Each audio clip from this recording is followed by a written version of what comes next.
Hello, everybody.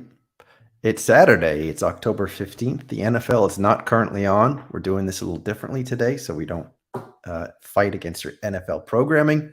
And I hope that you're all having a nice time and having a nice Saturday. Hope your weekend is just great, getting off to a nice start. As you know, as you may be aware, today we have a couple special guests. We have Mike Weisberg and we have Caleb. And we are going to talk about the upcoming NBA season. Who is going to be the team that surprises us? Who is going to be the team that lets us down? Who is going to be the MVP or perhaps even the LVP? We're going to cover all these things and more. And we can even talk a little bit of NBA Top Shot. As we know, they told us that they announced that the announcement is coming on Monday about the upcoming roadmap. So that's nice. And Stan Loves is happy that we're not going against the NFL. And he will take a bong rip in honor of my background. Well, thank you, Stan. I appreciate that. So let's just get right into it. We will bring on Mike and Caleb. Let's give them a little intro. Let's see, what should we give them? We will give Mike, why don't we give Mike a good old Kawhi laugh? And you know what? Screw it. I'm going to give Caleb a Kawhi laugh too.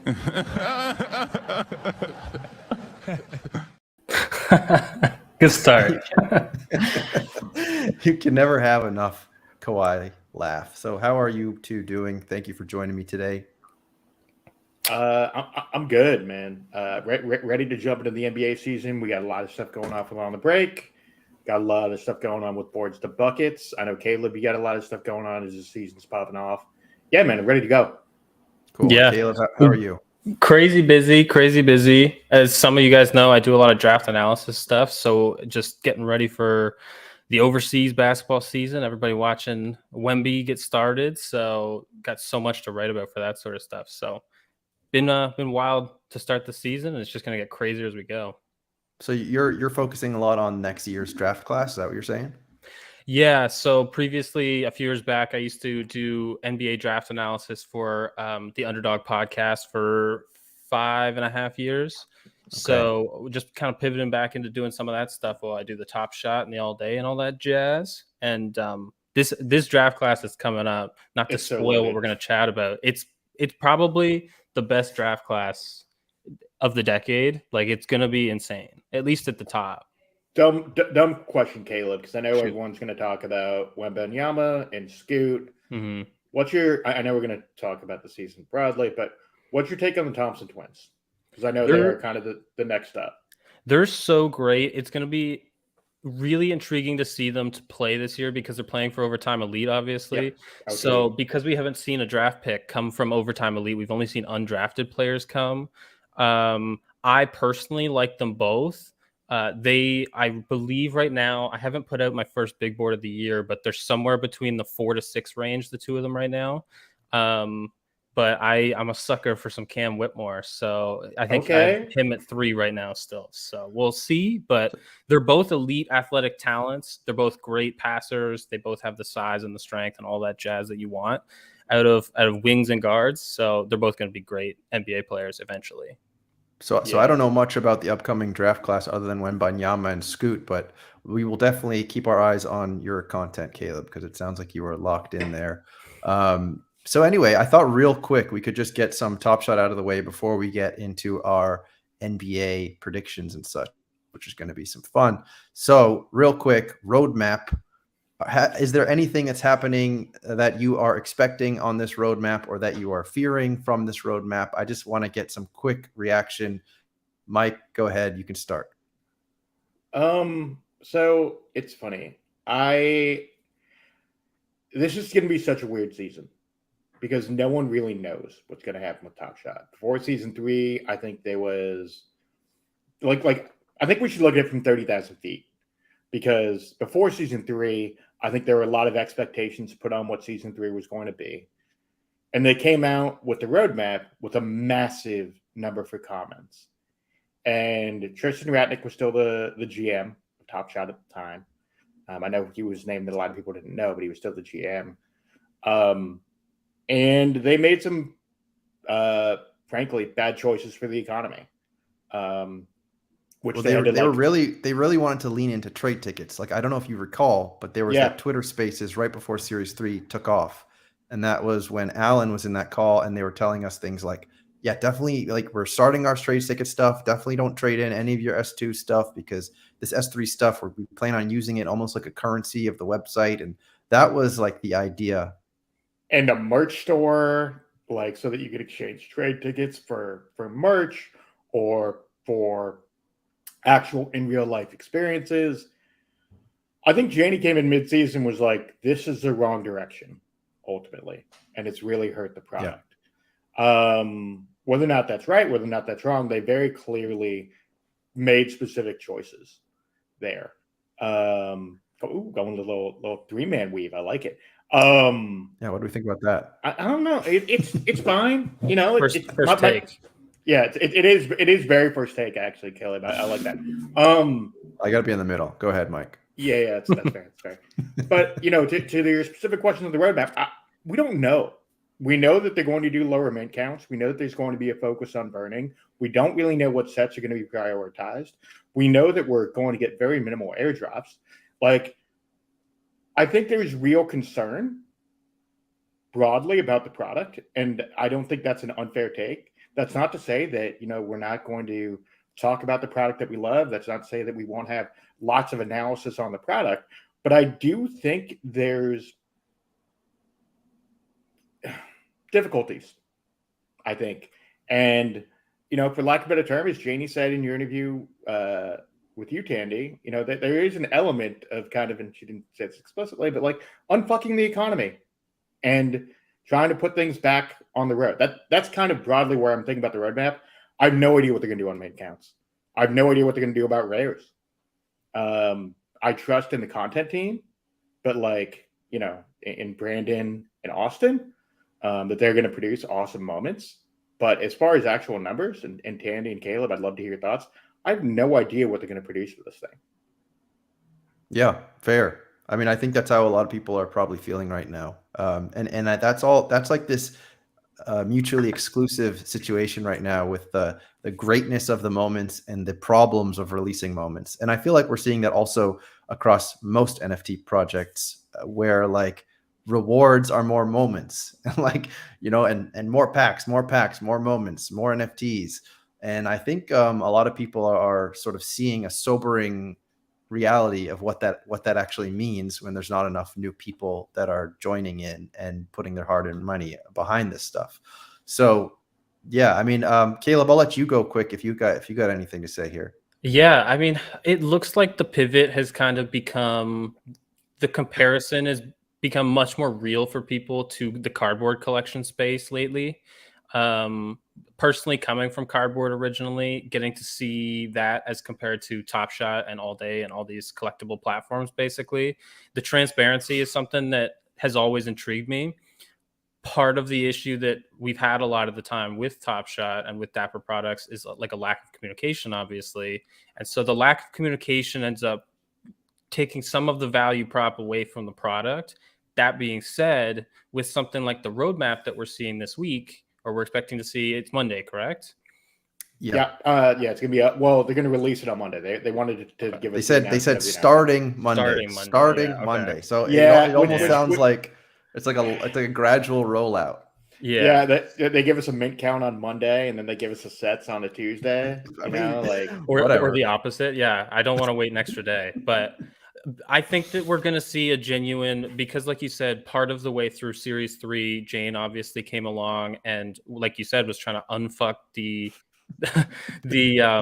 ecosystem that we've created. Like, that's genuinely what it is. Mm-hmm. And I think because of that, she and a lot of the Top Shot team that has stayed put and it's now with the product now gets to start a fresh season on a new slate, understanding that the economy is still screwed up and trying to find the best way to fix that. And I think if I had to guess what that's going to be, it's going to be some really low minted commons is my guess. And a cut of sets. I would guess we're going to see a lot less common sets and we're going to see a lot less rare sets for this upcoming season. But what do you think? Here's a good question, guys. Sorry to take over the combo for a second, but just a thought is Caleb. I'm going to give you full screen. Go ahead, Mike. Well, I didn't need it for this one. This is more just like I wasn't going on like one of my rants here. This is just an honest to God question. Okay, go ahead. So if there's going to be, like to Caleb's point, if there's going to be lower end commons, yes, lower rares, yes, less sets overall, do pack prices increase? I think that's possible, but there's also something that she mentioned, or there was that VIP chat. So there was a VIP chat that happened, and they shared the information from that VIP chat in the Discord.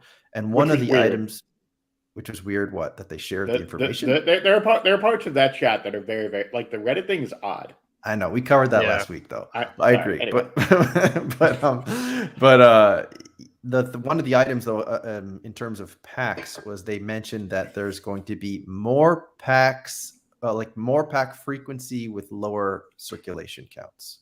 So, because the thing is, like, we can all try to predict like circulation counts and pack prices and all that, but at the end of the day, I think it comes down to like the economics behind the platform, and that's something that unfortunately we just don't know. We are not able to know like how much operating revenue that they need, how much they can sort of put off, how much they can dump into like, marketing or into the captain's program or what have you. We just don't know. Like, we know what they're paying the captain's program up until now, for example. We know what Janie has said about marketing, but does that marketing dollar, where do those marketing dollars come from? Are they already there and ready to be spent, or is it coming from pack drops? Like, we just don't know this information. And that is very key information that will decide how big these packs are, how many moments there are. However, I will say, though, at the end of the day, like, I think Janie's very well aware of what the situation is. The only thing that's working against her and against us is that if you look at the chart of what's happening overall, just in the NFT space in general, and very much it's happening in Top Shot as well. It's like the liquidity is drying up. There just isn't the hype at the current time. So the question is, like, how do you maneuver when that is the greater environment? I don't know. I'm glad I'm not the GM. Yeah, I mean, I think there's a focus, obviously, on trying to continue with the current user base, obviously using the platform, because there is a cost that each user pays, obviously, when you sell a moment, right?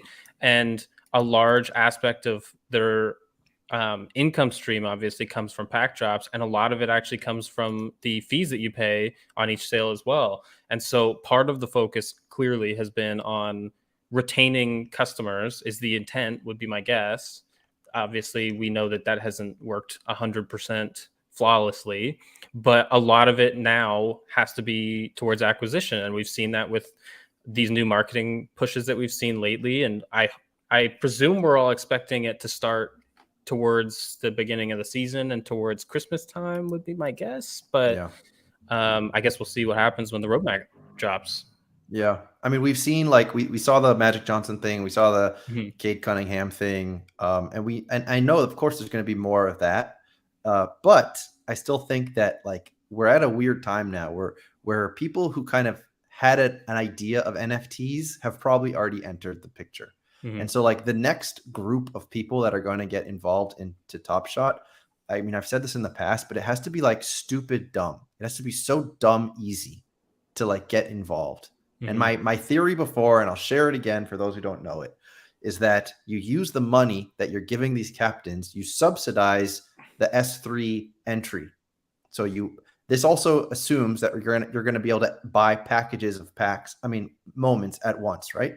So Mike Weisberg is a Celtics fan. He goes to the game. He's never heard of NBA Top Shot before. And either it's a big glowing kiosk, of course, that I want, or it's some other method. It's a graphic on the Jumbotron. It's something that explains for $20 or for $30, you can get access to this Celtics group, and they're called the Top Shot Garden and the TSD Garden. And here they are right now in the stadium. Look, that's them. And they're all wearing their gear, and you can join this group. And here's how: QR code, you scan it, goes to the captain's page, $30 gets you entry. That will also get you entry into all the giveaways and free seats and all this kind of thing. Like, it has to be easy. It's not easy right now. And I know that was something that Janie was talking about. So like, if we're hoping to bring like the average consumer onto NBA Top Shot, I already thought it was easy with like the on-ramp from crypto, and you don't even know you're using crypto. Like, that's why I was so bullish in the beginning. And but we're at like a different stage of the game right now. And to get those kind of people involved, it has to be even easier and just like almost just brainless. Like when people sign up for a Visa credit card to get a hat, they do that. They don't think about it too much. They sign their life away for that hat. And like that's how easy it needs to be. And so hopefully we get there. Hopefully, like when we have an app, for example, that helps us get there, that's what I'm hoping for. Anyway, putting that out into the ether. Part of my bullishness on Top Shot this entire time has been the bullishness that a lot of people have on Flow and Dapper products in general. And that's that when I signed up, I had not done any crypto stuff at all. Like I said, I came from cardboard collecting. I put my credit card in and I bought a moment, and I bought a pack with my credit card. Like, that is something that is so much easier for onboarding people than it's the easiest switch that they've flipped, basically. Yeah. It's just maximizing the other things to get people to that point, basically. Because like I said, like, there's nothing easier than just typing in your credit card. It's like buying sneakers online or buying anything else online, basically. Agreed. But we have to, but all the ingenuity though, we have to overcome what has gotten us into a tough spot right now, Exactly. which is you can have the most amazing product, but if you're just giving way more product than people are willing to buy, it doesn't matter how cool your product is. So if there's a sneaker drop from Nike, and instead of dropping 1,000 Jordans, they drop 1,000,000 Jordans, it doesn't matter how cool the Jordans are. And so like, I think that's kind of the situation that we are finding ourselves in. I'll give you the last word, Mike, and then we got to run into the NBA stuff. Go, Mike. Last word. Yeah. I mean, to your sneaker analogy, look, sneaker companies already do that by and large. Like, sorry, I was comparing it to other crypto companies. I was saying as if sneaker companies are easy, just like they are. Exactly. Yeah. I mean, so as far as ease of use, obviously that's a big concern. To your point on making signups part of the process, part of the issue is it's so convoluted in terms of explaining the game. Like, ultimately, Dapper has made a choice that this is a game, not a collectible. That said, I am more bullish on the platform in that they have moved to digital collectibles as a term rather than NFTs, which I think is important. So I think NFTs have a negative connotation, broadly speaking. I don't think that's any secret.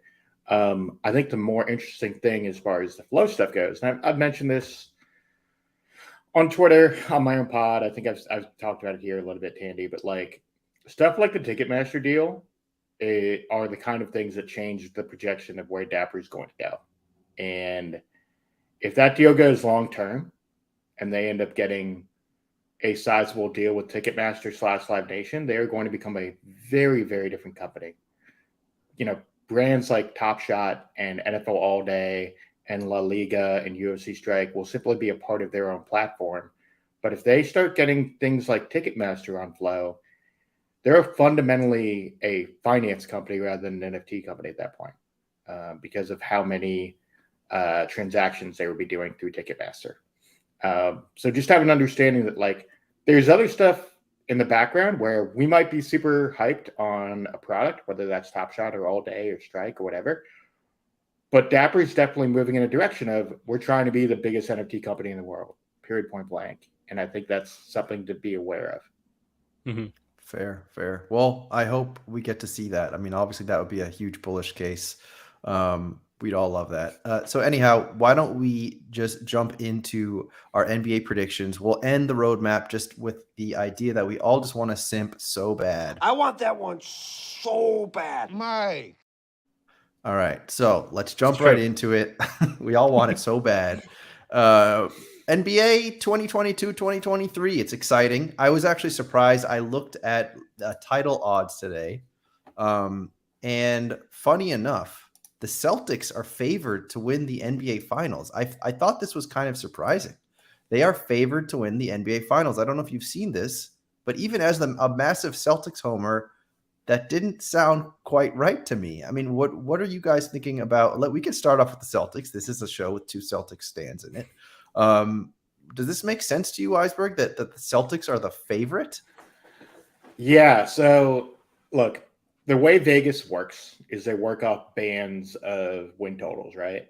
And what they're trying to do is generate the most money for whatever bets they have. Now, look, do I think that over-under might be a little bit high? I'd still take the over at 53.5 personally.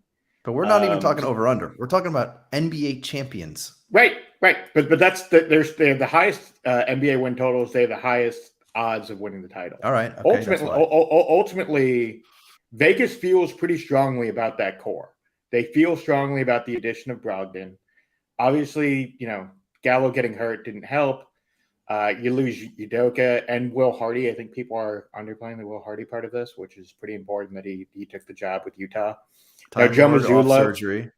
Sorry, what's that? Time Lord coming off surgery. 7-footer with a knee surgery. Quickly, Tandy NFTs. It's not really a bad luck scandal. It sucks. But ultimately, as far as the Udoka stuff goes, what I would just say about that is that's all on Udoka. The Boston Celtics weren't around here, fucking at least one employee, maybe multiple, depending on what stories you've heard. This is all on Ime, ultimately. And I have real concerns about the way that story came out, and that's probably not a conversation for this podcast. I think it's more about agencies and kind of a media story in some ways. But that said, I think Joe Mazzulla will be fine as a head coach. I do wish they would hire a veteran head coach like a Frank Vogel, just to accommodate that staff a little bit, give them more of a veteran look. The most senior coach in that staff, I believe, is Damon Stoudemire. But they'll be fine. They're going to win 50-plus games easy with that talent, even with Time Lord hurt. So I'm not really worried about the Celtics as title favorites. You could put them in the top four with, Golden State and the Bucks and the Clippers. That's my top four. So real quick, are the Celtics going to win the championship this season, Mike? If you're asking me for my actual prediction, I think the Bucks and the Clippers win the title. I think Bucks and Clippers finals. Caleb, how do you feel about this? I have the Bucks and the Clippers finals in my notes as well. So you guys are in love with the Clippers. Now, see, everyone's in love with the Clippers, but why? I mean, yes, they went to the Western Conference Finals in 2020. In 2021, obviously Kawhi's injured. There's no John Wall.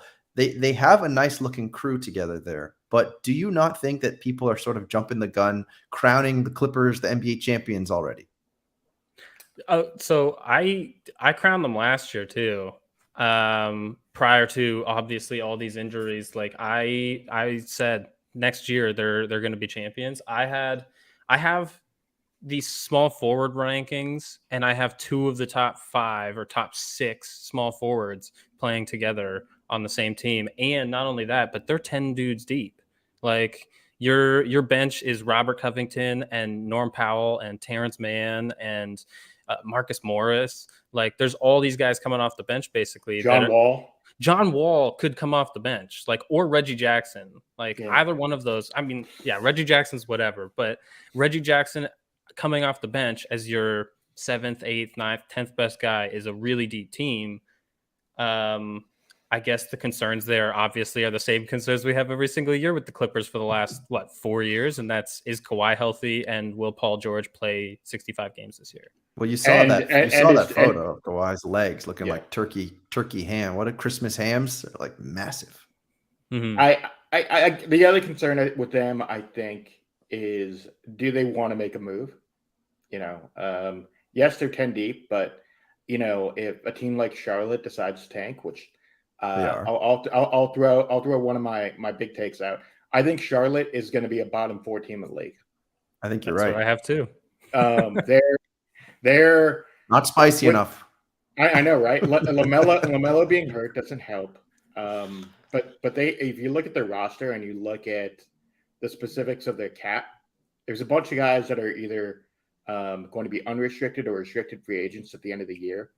Kyle Kuzma is going to be a free agent. Mason Plumlee's got 1 year left on his deal. Gordon Hayward's contract is actually pretty appealing at this stage of the game. His haircut is not appealing though. That haircut is fucking atrocious. I can't tell if he's a meth head or if doubtful. Probably doubtful, or in the alternative, if his barber was drunk. I just don't know.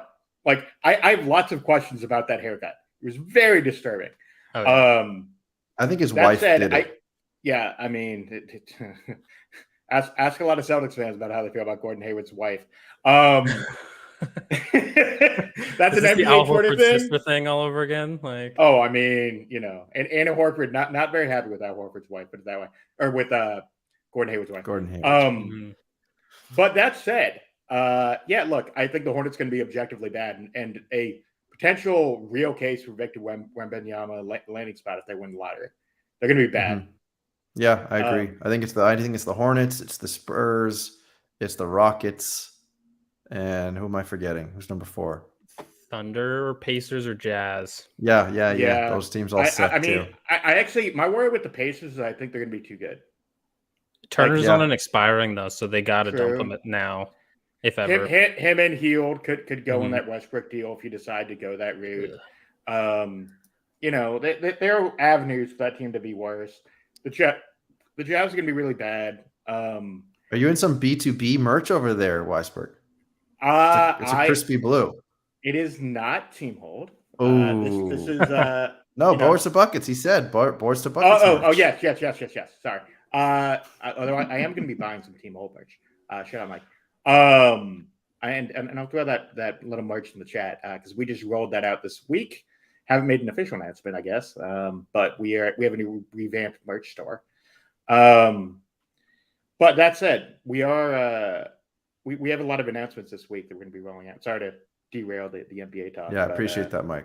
Yeah, no worries. I you know me. I pimp my brand. This is what I do. Anyway, everyone totally forgot what we're talking about. But sorry. No. On the NBA. Sorry. Mike just derailing everything, which is basically what his 8-hour show is going to be with Sorare on Tuesday. That's true. I got a shill Sorare also. That's true. Oh, right. We secure the bag. Come on, guys. Secure your bag. Yeah, we're trying. We're trying. I mean, we're trying out here. Partnership, sir. But anyhow, those teams are going to be bad. Will the Pacers finally get rid of Turner and Hield to the Lakers? I think that's what everyone's hoping and thinking is going to happen. Do you guys want to talk about the Lakers? We saw them get smoked by the Kings the other night. Is that worth looking into? Are the Lakers going to suck as they did last year? What are we thinking? They're not good. Like, they're just not, like, you took a team last year that was ancient in age, right? And then you replaced it with instead non-shooters. Like, I'm sorry, but you spent the full mid-level exception on Lonnie Walker. Like, why? I don't understand. First off, And I then he don't got understand. hurt. And then he got hurt, and I don't understand why the Spurs didn't take the second contract. I think he was the only guy in that entire class that didn't get a second contract with his draft team. Not that I think they should have kept him really, but usually you can just get a deal on it and circumvent the cap a little bit. But the guys that they brought in were just not good enough to really move the needle at all for me. I don't trust Anthony Davis to play more than 55 games, and LeBron is older, another year older. Like, are they that much better? I don't think they're. I think they're maybe like 2-3 wins better. I still have them 9th in the West. Yeah, that sounds about right. Weisberg? I'm not sure they even make the play-in. Mm. I think there's spicy? some real. I mean, Spicy-ish. look at the bottom of that conference. Like, Yeah. I could see a Sacramento Kings making the play-in. Yeah. Like that's a realistic scenario, I think. The T-Wolves, the Pelicans. Are the Blazers better than the Lakers? I'm going to push back on the T-Wolves Pelicans. I think the Pelicans are a playoff team, not just a play-in team. I think there's a range here of Mavericks, Wolves, Lakers, Blazers, Kings and they will make up 3 or 4 spots. So I got a one of hot those teams take. is out. I think the Wolves are top 4 in the West. Ooh, that's spicy. I like that. All right, that's Like, the spiciest. That's the spiciest take thus far. Here's the thing with the Wolves.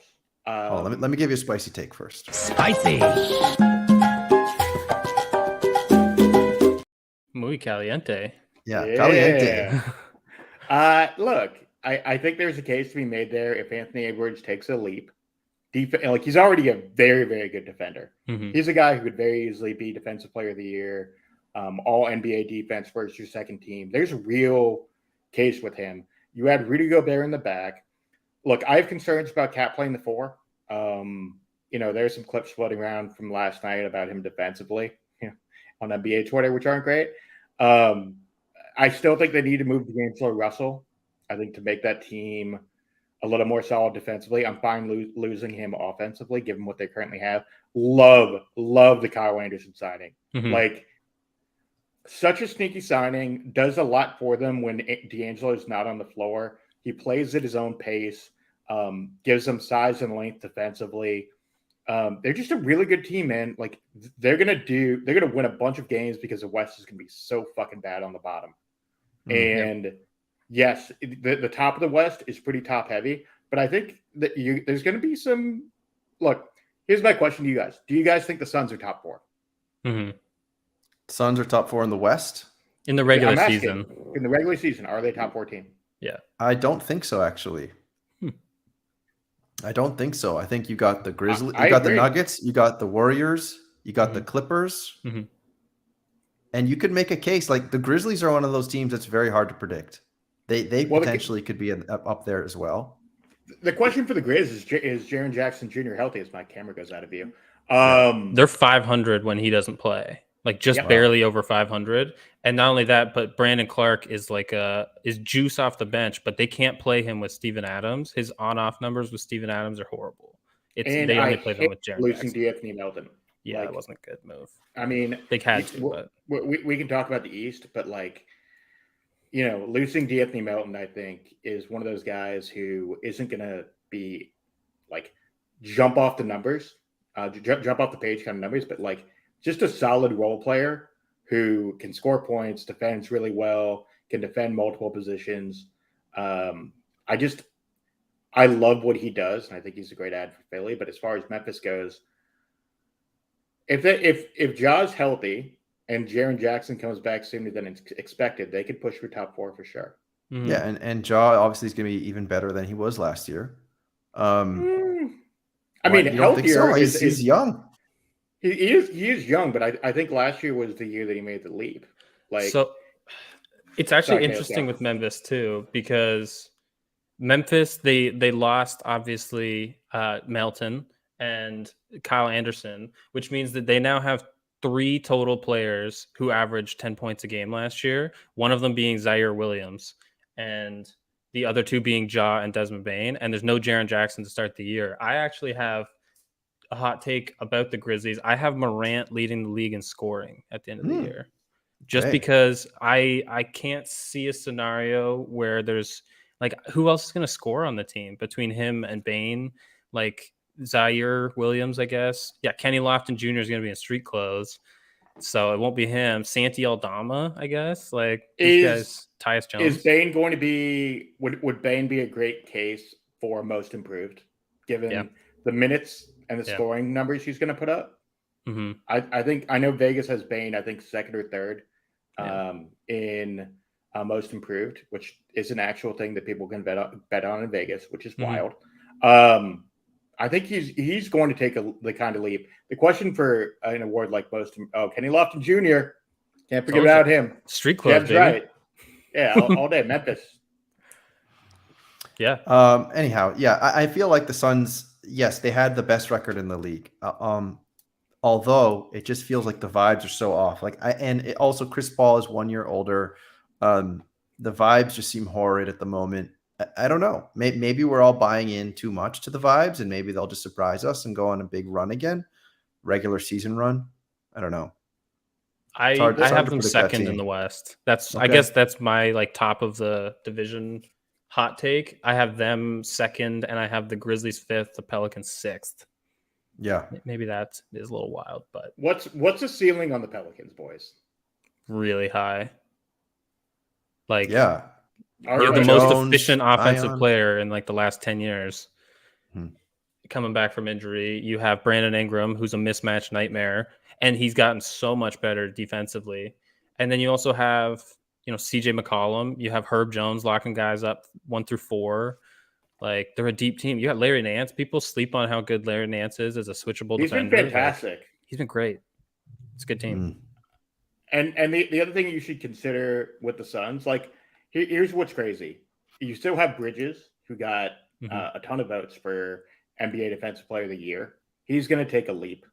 The other thing with the Suns that I think is kind of interesting, I like the TLC signing in the offseason. That was fun. Campaign should take a leap for them. I don't know. As much as I enjoy what that team is, I think the Ayton thing is going to linger over that team a little bit more than they would like. And the Sarver stuff is intriguing to see how it's handled throughout the year. Look, the Suns are going to sell for a lot of fucking money. They're going to sell for $4 billion, I think, at least. They may sell for 4 or 5, which is wild given the record is $2 billion. But the concern with the Suns is, does the Sarver stuff linger? Does the Ayton stuff linger, which is a part of the Sarver stuff to an extent? And can Chris Paul stay healthy? I have real concerns whether Chris Paul is going to stay healthy at 38 years old. Yep. Well, we saw what happened at the end of the season last year, at the end of the playoffs last year. He looked like a kind of a shell of himself at the end there. Another team we can talk about in the West, which is a very hard to predict team, I would say, is the Dallas Mavericks. Luka Doncic is the leading in odds MVP candidate. I believe he was the leading MVP candidate last year as well. But what are we thinking about the Mavericks? Because who is going to support him? Christian Wood? Is he going to be the support that they need? Who's going to be his supporting cast that are going to put points in, or is he just going to be scoring 50 a night? Yeah, I mean, part of the issue with that team is you let Jalen Brunson go, which frankly, not their decision ultimately. Jalen decided to go to the Knicks because his dad's there, and it's a pretty CAA heavy place as it is. Leon Rose, by the way, their president of basketball operations, used to be his agent, for what it's worth. That said, look, it's going to be a lot of Tim Hardaway Jr. on that team. Scoring is going to be a lot of Spencer Dinwiddie. Bad vibes already with them, given that Christian Wood didn't know that he was not going to start. There's a thought. That's not ideal. Man. When your best signing was I had no idea I was going to be the sixth man. That's a fucking problem. That he finds out on media day. Not great. So yeah, I mean, look, they're a fine team. I don't think Luka is going to be the MVP. I just don't. I think Giannis is far more likely to win MVP than Luka is, even given the odds. I know. We can talk about the MVP odds a little bit later, but Giannis and Joel are far more likely than Luka is. Luka is going to score a ton, but the case for the Mavs is pretty simple. Luka's coming in the healthiest he ever has been. He's not out of shape in the least. He looked fucking awesome at Eurobasket.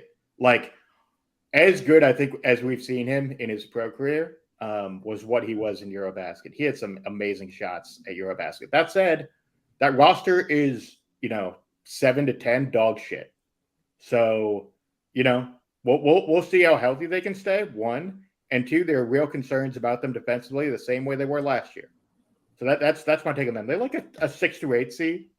They're not going to be great. They could really fall to 8 if Luka gets hurt. But clearly, if Luka gets hurt, they could miss the playoffs.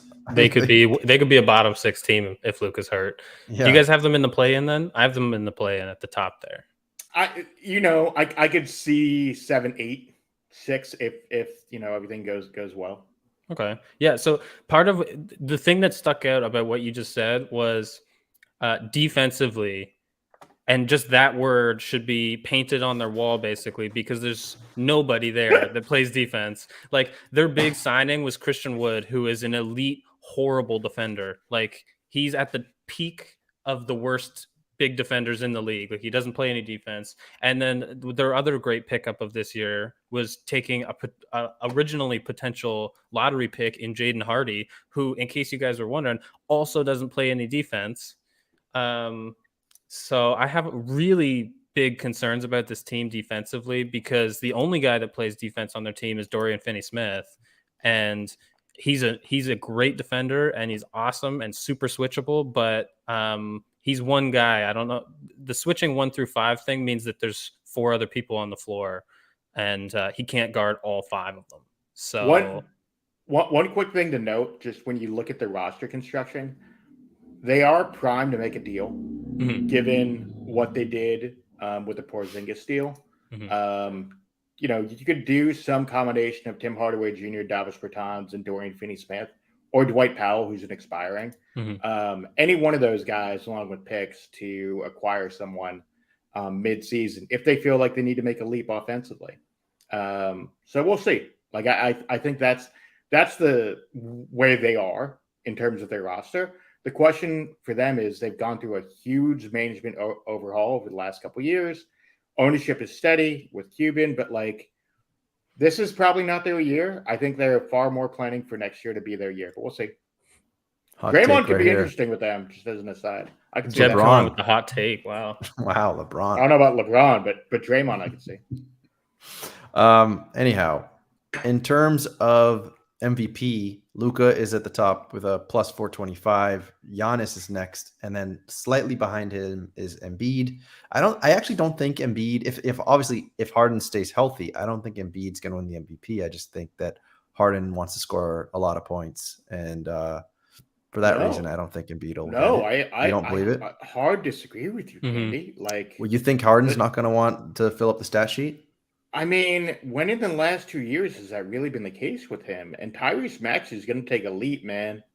And even more the case. Why do you think? Well, no. Here's the thing. Look, Maxey's going to take a leap for sure, and Embiid's numbers might dip a little bit. They may not be as historic as they were the last 2 years, but MVP is a narrative award. It is not a stats-based award necessarily. Fair. So if they're the 1 seed, then I suppose that's possible. Not just if they're the 1 seed. The other thing to consider is the way that voters think, and MVP voters are a fickle group, to say the least. There we go. Jeb's on my team. We can close the stream now. I know, right? Look. Here's the thing with Embiid. Here's the case. He finished second the last 2 years, so there's a narrative there. If they get the 1 or 2 seed, and he has a fantastic year, voters are going to be more sympathetic to potentially voting him as MVP. I don't think Jokic is going to win MVP because he's not going to win it 3 times. It's just not going to happen. Voters won't give that to him. There's only been a couple guys that have done it historically. It's been Bird, Kareem, I think, and I'm blanking on the last one. But I just don't see it for Jokic. That's why it's probably going to come down to Embiid or Giannis. I think Giannis is far more likely, because the Bucks can be fucking awesome. Yeah, as long as Middleton is far healthy. More than Philly, but we'll see. I think so too. I think Giannis is the smart choice. Caleb, I think Giannis. I 100% agree with what you're saying, actually, Mike. I'm on your side here. I think the Harden, he will fill the stat sheet, but I think there's a genuine possibility that Harden leads the league in assists next year because he's busy dumping off the ball to open threes to Maxey or dumping it into the post for Embiid to just get a million dunks basically all over people. I have Embiid as my MVP right now, penciled in, not markered in or penned in, obviously, because I don't know how much I trust that. He hasn't been hurt in a long time. But you're right. The narrative is what it's all about. And this is a guy who's come as the runner-up back-to-back years. We've already had the fatigue from Jokic, so we know it's not going to be him unless he puts up 50 and 40. That's totally fine that it's kind of cringe. He's going to end up winning, I think, personally. Even though he does whine too much, I think that we're giving the media writers a little too much credit here, that they're not going to get baited into it, because I think genuinely that might end up happening. There's a reason why people content create, and part of the reason why people content create is to talk about issues like the MVP. And you can't tell me the last 2 months of the year, which are going to be super fucking exciting in theory, there's going to be a lot of conversation about the MVP. And MVP voters can be swayed. We know that. There are always media campaigns.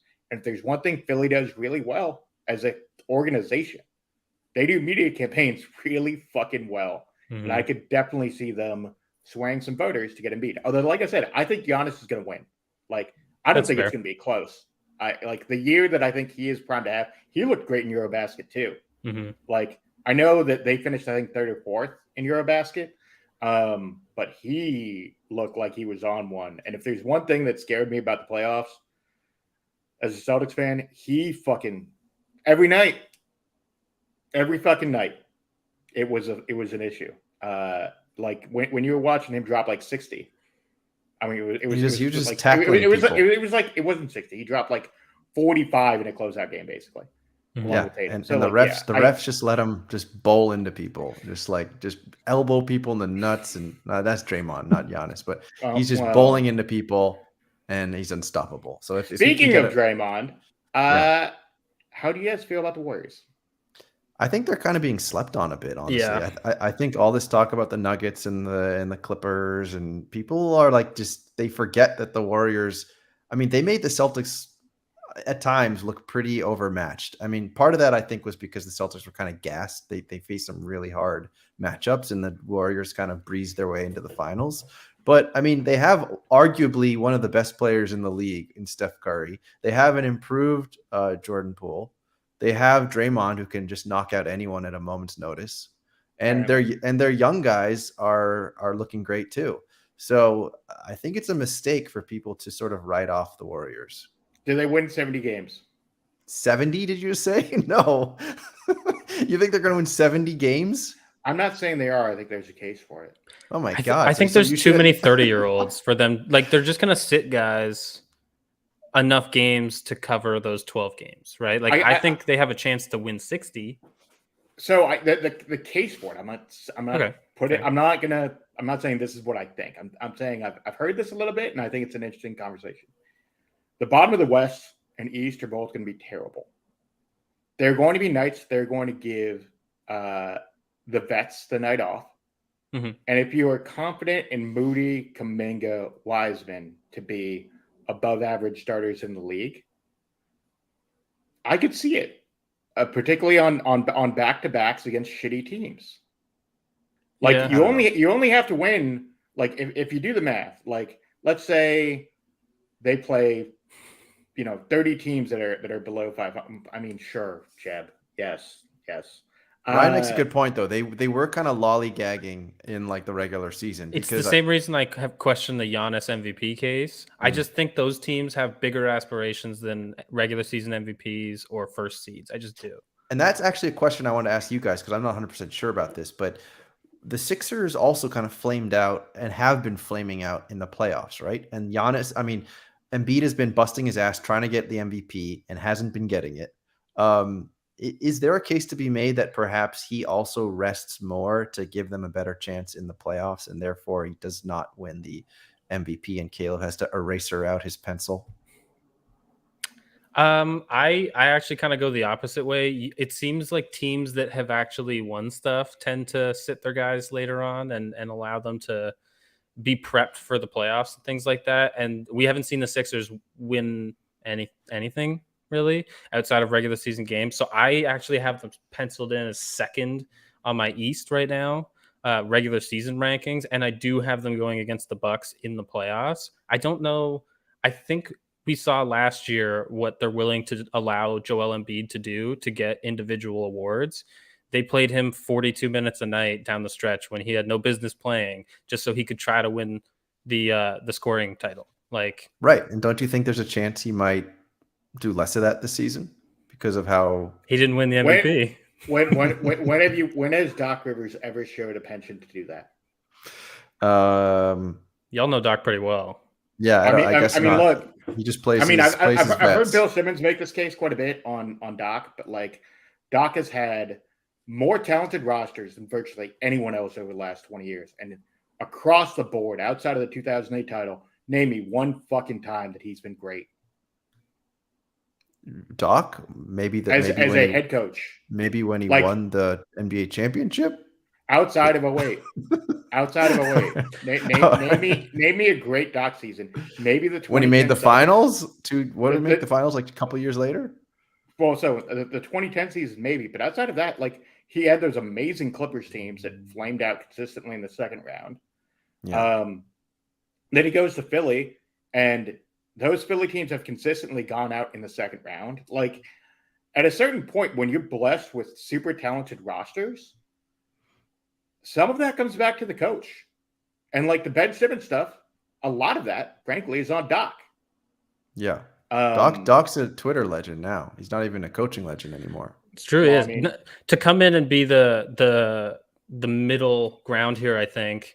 I do know that there is that historic beef between Doc and Bill Simmons, obviously. So I temper my expectations when Bill Simmons starts talking about Doc. I know he called him Glenn. He calls him Glenn all the time. So I'm not 100% certain I trust Bill Simmons' takes on Doc Rivers, but I also don't disagree. He's a guy that has had a lot of talent over the years. He loves to play the guys that play well, and also DeAndre Jordan.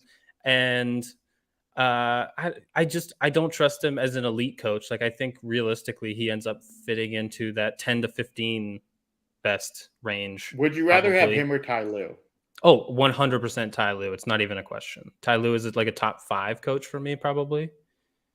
I don't have a list of top 5 coaches here, but he fits into that group. He fits in the profile. Undeniably. Yeah, he fits the profile. The Spo, Nick Nurse, Monty Williams until last year at the playoffs sort of thing. Yeah, it's a great coach, personally. Fair enough.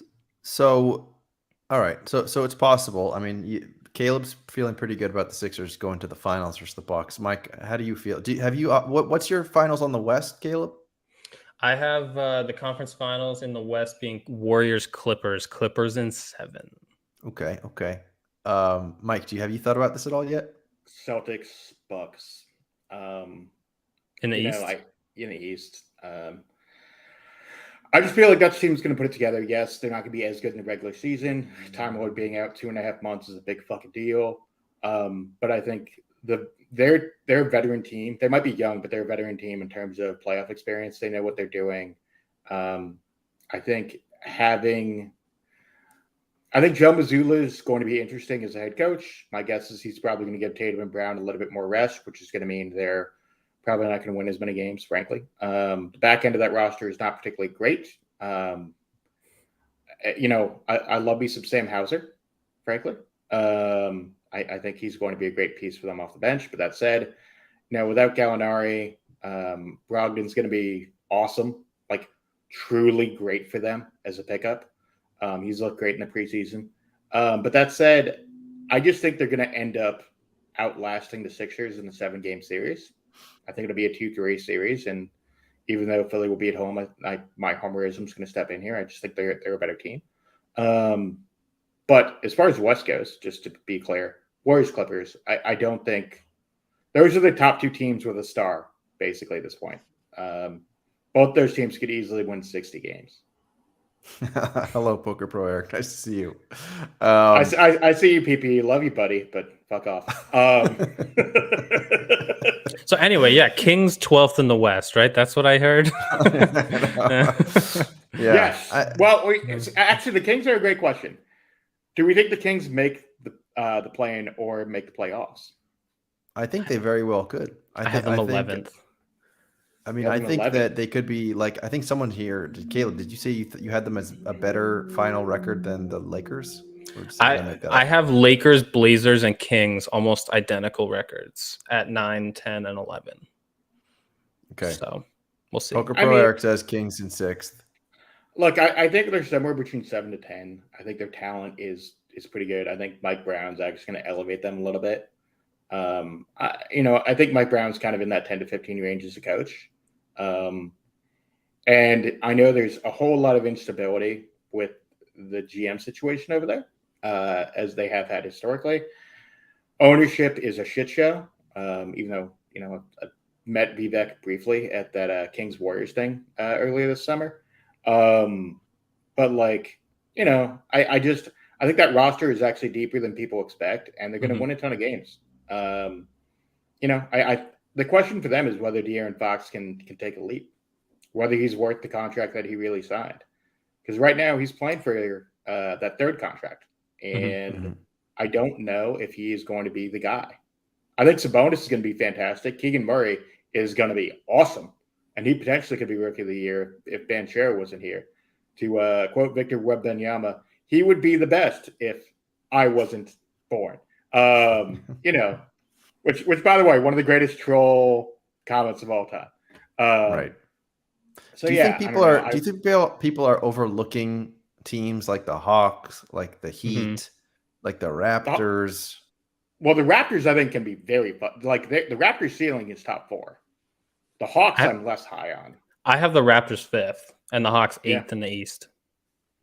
The Hawks defensively are going to be a fucking mess. Like their back end. Like I know Clint Capella had an awesome year last year. He was the best rebounder in the league last year in terms of overall percentage. Like they have real roster concerns. I know trading for DeJounte in theory puts Trey off the ball, but like that's an undersized backcourt. And they said they're going to trade John Collins. They've been saying it off the record to people for months, and they didn't fucking do it. And I agree with Jeb. Okongwu is going to be awesome if they play him enough. Right. There's just a lot of concerns with the Hawks where I'm like, I just don't know the direction, and I don't know what they're going to do minutes wise. So we'll see. Hopefully, for Hawks fans, they do well. But like that's a team that could be anywhere from 5 to 8 in the East. And the Heat were one Jimmy Buckets 3-pointer away from the finals. Why are we not talking about the Heat? Why is no one saying the Heat are going to make it out the East? What's going on here? They were first in the regular season too. They had 58 wins last year. What's going on here? I have them 3rd in the East, but I have them losing. Like in the regular season, I do. Yeah, I have the Celtics 4. Yeah. Wow. Okay. I have the Heat losing though to the Bucks, and the Sixers beating the Celtics. So I have them losing to the Bucks, which I mean, I don't think anyone of us would be surprised by. I think Kyle Lowry is going to play more games this year. He missed, I think it was 12 games last year due to personal reasons, and then he missed a bunch more with injury. I am a little concerned about the bench guys a little bit, which isn't very consistent with the Heat culture, obviously. But there's going to be some guys that are going to try to get paid, and they're going to get paid elsewhere. And the biggest question mark for them is who is starting at power forward, because PJ Tucker does not live in Miami anymore. He happens to live much further north. So he might still live in Miami. He might live in Miami. They all live in Miami. Yeah. I'd live in Miami too, but right. Right. But I think I have Bam as Defensive Player of the Year, not to skip too far ahead. Shout out Stan Loves in the chat there. I think he's going to be better this year than he was last year, especially when they make the playoffs. But I still don't have them going to the finals. But they're a great team. Like you said, they're one Jimmy Butler 3-point away from making the finals, even if he shot 29% from 3. But anyway. Yeah, Jovic, Max Strus, Gabe Vincent, like their bench is actually, I think, pretty productive, relatively speaking. I think Jovic will be very good. He's likely to be all rookie first team. I know that bar is pretty fucking low, but likely to be all rookie first team, in my opinion. You look at the rest of that roster. Yeah, look, Lowry, it depends on how healthy he is. He's still owed about $60 million over the next 2 years. Bam, yeah, he's primed for, once again, Defensive Player of the Year contention. Jimmy's kind of interesting because so this year he exercised his player option. He technically has a couple more years left on that extension that he just signed last year. It's going to kick in next year. He is going to be owed somewhere around $50 million a year for the next 3 years after this year. Yep. Which is a lot of fucking money for a guy who is, let me look at the number, 33. So you're going to be paying him about 50 mil at 34, 35, 36, which, you know, there's a history among small forwards kind of that play the way Jimmy does, as physical as he does, that he could break down a little bit. So what people need to realize about the way that guys are getting paid is look at it as a percentage of the cap, not as the overall number. That said, because I do think guys are going to be making upwards of 80 million a year within the next 5 years. I don't think that's a hot take. But with the Heat, I think this is kind of an interesting conversation because, as Caleb mentions, there's a bunch of guys who are going to want to get paid. That you clearly don't pay Lowry at the end of 2 years down the line, but Duncan Robinson, you've already paid. Oladipo, you're going to let go next year. Caleb Martin just got an extension last year. Hero, you just signed to that massive deal, but what do you do with Strus? What do you do with Gabe Vincent? What do you do with Omar Yurtseven? Like, there are bench guys that are going to want to get paid, and the Heat are probably just going to be like, we consistently do this with guys like Max Strus, so we're not really worried about guys 6 through 10. But Jamal Cain, baby, Jamal Cain. Yeah, look, they do an amazing job in development. I don't know that offensively they're going to be able to do enough. I think they're probably closer to 6th than top 4, personally. Okay. Sorry, Stan. You know, like there's a band, right? I think somewhere between 4 to 6 is probably where they end up. I don't know whether they can stay healthy. Is my big consideration for that. Offensively, they're gonna struggle, and should they struggle? Middle of the pack. Defensively, they're gonna be elite. That's the top 5 team defensively. And do they trade Duncan Robinson? He's still a piece for them to deal at some point or another. So they have options as far as trying to make deals. You can't deal Hero because he just signed that extension. So we'll see. Sure. One team that we haven't yet discussed at all are the Brooklyn Nets. They are actually not that far off in terms of favorites to win the NBA championship. They're like in the top 5. They're right at the Celtics. They have the same odds as the Celtics. Actually, that's not true. Sorry, I said the Celtics were most favored, but they're not far behind the Celtics currently. What do you make of that? Well, like, how are they just somehow going to figure it all out? What, Simmons is just going to find his jump shot, and Kyrie's not going to lose his damn mind, and everything's just going to fall perfectly into place, and the Nets are going to be back as one of the best teams in the East? So if there's a team award for the longest possible band of where a team could end up, it's the Nets, like undeniably, because they could end up anywhere between like 3rd maybe and all the way down into like 13th. I have them slated right now at 7, trying to split the difference here a little bit. I just don't think that you get, like, we know that Kyrie plays 60 games a year every single year. Like, that's what he's going to play at the maximum. Now with the COVID stuff, because COVID is over, allegedly, Kyrie is going to get to play his normal 60 games of the year. Kevin Durant's going to miss some time, realistically, just with the aging process. Naturally, that ends up happening. And do we think that the rest of the guys around them got that much better? Like, Ben Simmons is in the picture now, but is he going to play the 5 defensively and the 1 offensively? We don't often see that outside of the Jokic comp, but even Jokic can shoot the ball a little bit. There's such a weirdly workshop team that they have to be a team that when they're on League Pass, you just got to check in and just see what they look like that night, because they're going to be different night to night, and they're going to be fun to watch in the same way that the Lakers are fun to watch, and that they're going to be dramatic as hell. Yeah. But I don't know if they're. I have them below, the Raptors and Cavs, even, like, just because I just don't think those older guys are going to play enough games.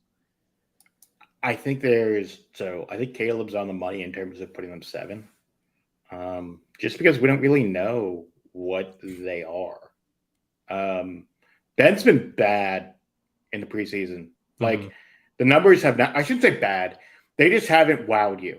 they haven't jumped off the page the way that I would have liked for a guy with his talent level. I know he's working his way back, and maybe by midseason, his numbers are just going to be like fantastic. Maybe he's like 15, 10, and 7, by midseason.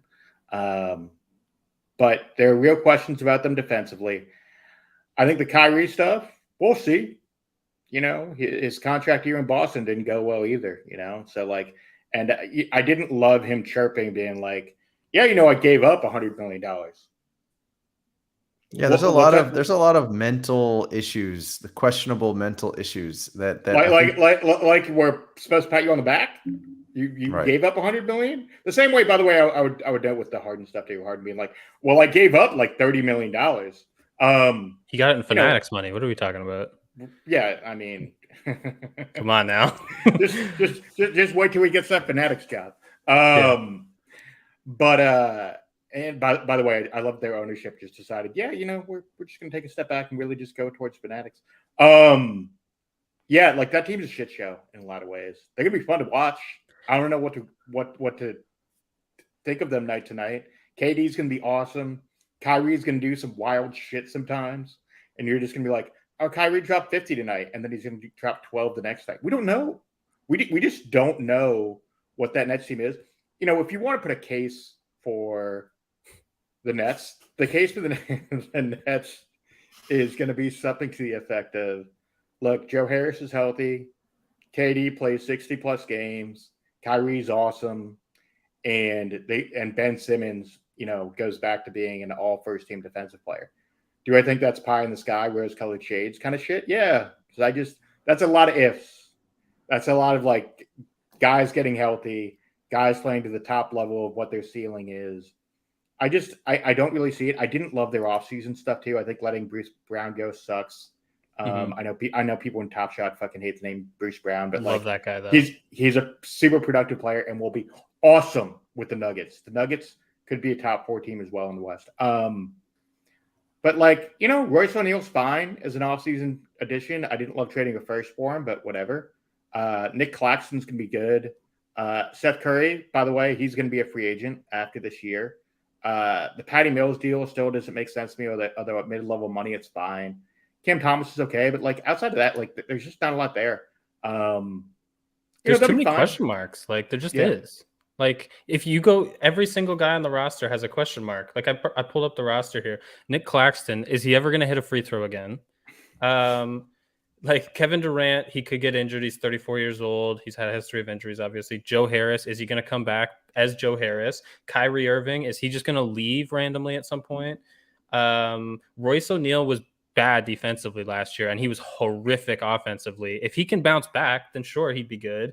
Ben Simmons, who knows what you're going to get from Ben Simmons? Cam Thomas has not played defense ever in his life. And TJ Warren. Quick note, Caleb, on Cam Thomas. Love him at Summer League. Talking. Shit love about Cam coach. Thomas. Love that. Love that. Super love that. good. Yeah. Right. That's super great vibes to be like, yeah. What do you think about Steve Nash? Fuck whatever. That guy. Yeah, exactly. What are you talking about? And then the last guy that we have confirmed on the roster, TJ Warren. He's coming off not playing for 18 months. This whole roster from top to bottom, the two-way guys are the only guys who don't have question marks. We know who Yuta Watanabe is, if you know who he is. I guess, what Seth Curry is, and David Duke Jr. and Chris Chioza. That's the guys that you really can rely on, and that's a really, really scary sight for a team. Hence the possible down to play-in territory or not even playoffs territory that they could end up. Could you imagine if they end up mid-level lottery? I mean, Kyrie and Kevin might get their wish. They might end up firing the GM after all if that happens. I don't think that's a Sean Marks thing. I think Steve Nash. If we were gonna, I'd love to see the odds on coach most likely to get fired first, because I think Steve Nash is probably in the top 5. Mm-hmm. Because if things go sideways, he's the guy that goes. It ain't gonna be Sean Marks, right? No, that's true. The boss doesn't fire himself. Mm-hmm. It's not the way that works. Yeah, and Joe Tsai likes Sean Marks. We know that. So, So yeah, it's going to be a questionable roster with not as much winning as people would like. Do not make that bet if you're going to Vegas. Yeah, well, we can revisit this later and see if that was a hot cold or what kind of take that was. I'm excited to take a look later. I mean, I remember last year Caleb and I spoke before the season, and I think if I remember correctly, my takes were that the Celtics probably weren't going to be a very good team. They'd be lucky to be in like the 3 seed. That the Lakers were going to win it all. So let's see. You know, we all feel very full of ourselves before the basketball actually starts getting played, but. I think we spoke. Did we speak about the Lakers already? I think we don't. We talked about the Lakers. They may not even make the playoffs or the play-in for that matter. We didn't talk about the Cavs. Cavs seem to be like another one of those darling picks. I mean, I don't know how likely it is that they make a deep run. I think that they have a great young squad. They're like the Raptors. They're like a strong young squad. It's kind of hard to win. See, I would contest that this might be a hot take that the Raptors are closer than the Cavaliers. And my pitch comes from the fact that usually teams that compete and that end up winning or playing in the finals have a player who's at least 27 years old that's the best player on the roster. The best player on the Cavaliers roster is Evan Mobley, Darius Garland, Donovan Mitchell, but all of them are much, much younger than 26 or 27 at the heat of their primes. I still think they're 2 years away from being like a really, really scary team, especially considering they're going to have to somehow convince Donovan Mitchell that defense is half the game still, because he hasn't played defense since his rookie year, really. Like, he just chooses not to, and he's much smaller than his listed height is. And so that backcourt of Darius Garland at 6'2" and Donovan Mitchell at 6'2.5", they really, really got to make sure that those guys are able to funnel everybody into Jared Allen and Evan Mobley, because they're both elite rim protectors. Caleb almost hit us with being 2 years away from being 2 years away. I was so close to saying it, going full caboclo. I was so close to going full caboclo. He played for the Grizzlies in the summer league. He looked really bad. That was a very specific NBA joke, and if you don't know it, it's fine. Yeah, look, I think this is a team that will, like, as far as the Raptors go, the Raptors are going to be really fucking good. I watched them quite a bit against Celtics last night on NBA TV. And Scotty Barnes is going to be that dude. Scotty Barnes is going to make a leap to All-NBA. I think he's going to be All-NBA 13 this year. I think he can legitimately he can legitimately make a claim for being a top 15 guy, a guy who can be most improved. You know, he does everything you want at his position. He's almost like a point forward at times, because he can drive. Like, they were doing interesting stuff with him last night. There was a little bit of some dribble handoff stuff to create some offense with Van Fleet. They're running a lot of double pick and rolls with him, which I thought was interesting. Like, they're going to run the offense through him this year, I should say. And the rest of that roster is really solid. Like, I think Precious Achiuwa's are like a solid to above average piece for them. Mm-hmm. And then you look at the rest of that bench. That bench is actually pretty good. Like, it surprised me how deep they were, relatively speaking. I mean, look, their starting five is Pascal, Van Fleet, OG, who's going to be fantastic this year, Boucher and Barnes. Then you have Kem Birch, Thaddeus Young, Precious. Otto Porter Jr. is going to be fantastic for them. Koloko looked great last night in limited minute. Mm-hmm. Like, they're just going to be able to prevent create size issues. They're going to rebound well. They're going to defend at an elite level, probably like top 7. I don't think top 5. I think top 7's probably more likely. And offensively, they're going to score at a pretty efficient pace. So we'll see. I think their ceiling is probably closer to a top 4. Like, if you want to be spicy, you could put the Raptors in the top 4. I could see that. I'm not going to, but I could see that take. As far as the Cavs go, there's going to be questions defensively. That backcourt's undersized. They're going to the upside of Mitchell, like the case for the Cavs is this: Mitchell gives them a go-to guy in the fourth quarter, and it allows Garland to play off the ball. Garland actually played a little bit off the ball in high school. Mm-hmm. He was actually a pretty elite scorer in high school and was more of a primary scorer in college. And then in the NBA, he's had to be more of a primary guy. I think he's actually going to be much better off the ball than people expect. That said, that roster, I don't love their bench. I think their bench is a little bit old, relatively speaking. Rubio is going to be fine. Yeah, great. I'm aware that they weren't even playing last night. But I just think they're going to be put in situations where, can all those guys stay healthy is the first question. Donovan, I think defensively, as always, is going to struggle. And Allen in particular is my question on staying healthy. Oh, and by the way, Evan Mobley already hurt. He's out for 2 weeks. So their real concern is whether they can win. What's their over-under? I think their over-under is Cavs? Mid 47.5. Yeah. Would you take them going over 47.5? I think that's a really good line. I just wouldn't bet it, to be honest. It's where I would end up probably. I think I might go under. I just think that, like you said, like the fact that he's already injured is definitely one reason to think it's going under. But I also think that they are young, and I think it's also going to take some gelling with like these new faces on a young team. I think sometimes that takes a few games to really start to find a groove.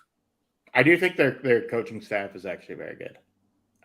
So I think they have an excellent developmental program. I think their GM slot with Kobe Altman is actually in a good place. So like if you are the kind of person who takes leadership stability is a big thing for NBA rosters, which I do. I think they're actually primed to be an elite team in the next couple of years. It's just not going to be this year.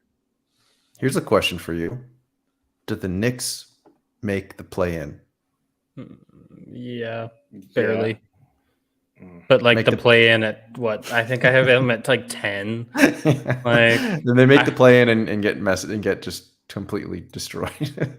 What a shit team and a shit roster. Sorry. That's my thoughts. So here's my case for like I was talking to, or I saw somebody mentioning the other day on Twitter that the Knicks didn't have as bad of an offseason as everybody said, and I can understand the pitch of where they're coming from. He's paid like Jalen Brunson was their big flashy offseason move. Obviously, he's paid like the 22nd best point guard in the league right now, which is pretty much where he is as far as where you would probably pay him. I would say that Julius Randle can't be worse than last year, right? This is like a very sad pitch that this is the pitch that they have to make the top of the play-in or the low playoffs. So I don't see Barrett making some crazy leap. There's 15 left-handed players on the same team. They're all just going to bump into each other at this point.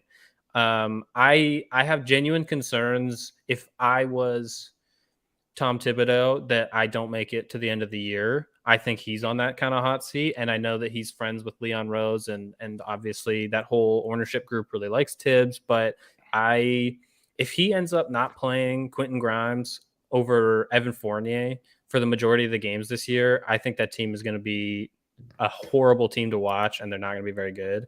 And I think that there's going to be a lot of people yelling from the rooftops, more than usual, for Thibodeau to get fired. But that's just me. Yeah, player development's a big part of that team. Yeah. And Tibbs is not a player development guy. That's the first thing. And to Ryan White's point, I was just about to make this point. They are set from a roster construction point of view. If you look at like what they want to do, they are set to make a move. You could deal Fournier and Randall in a deal that would make some sense. Who's the biggest name? Who's the biggest name? That was Ryan's question from earlier. Who's the biggest name that could get dealt? I don't know. Maybe this makes sense here. That maybe they get dealt to the Knicks. Also, historically, who's the biggest name that's been traded there, or that has walked there in free agency? Amari? I understand. Amari, I guess. Which is good. And this is exactly where I've come from every time, because this is something that comes up all the time, is why don't they just trade for the next disgruntled star? You know who was the last disgruntled star that they tried to trade for but wouldn't sack up enough assets for? Donovan Mitchell.